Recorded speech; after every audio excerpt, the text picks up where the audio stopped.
ஏன் நாய் குலைக்கிற மாதிரி குலைக்கிறேன் பிரசங்க பீடத்துல இருந்து சொல். ஓவியா சுடிதார் போடுறாங்கன்ட்டு இந்த இடத்துல ஓபனிங் வந்தது. எல்லா சபைக்குள்ள இந்த இடத்துல ஓபனிங் உள்ள இருக்கிற தோலை காட்டுது. பல இடங்கள்ல எச்சரிச்சு பிரசங்கிச்சேன். இங்க வந்த ஓட்டை இங்க வர்றதுக்கு ரொம்ப நேரம் ஆகாதுன்னு. ஒரு ஆண்டவர் பிள்ளை ஒரு தம்பி ஒரு ஸ்டேட்டஸ் போட்டான். என்கிட்ட போட்டோ இருக்கு. ஒரு குட்டி குழந்தை 10 வயசு 11 வயசு தான் அந்த குழந்தைக்கு பொண்ணுக்கு இருக்கும். ஒரு பொட்ட பிள்ளைக்கு தகப்பனா நான் இங்க நின்னு பேசுறேன். கர்த்தருடைய வேலைக்காரனா நின்னு பேசுறேன், எச்சரிக்கிறேன். அந்த பிள்ளைக்கு அந்த பெற்றோர் வாங்கி கொடுத்திருந்த உடையில எங்க தெரியுமா ஓபனிங் இருந்தது?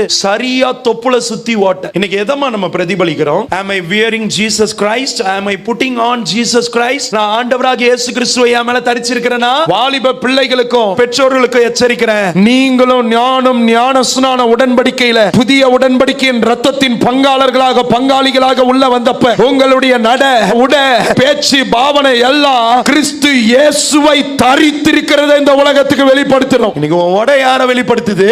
சினிமாக்காரியா?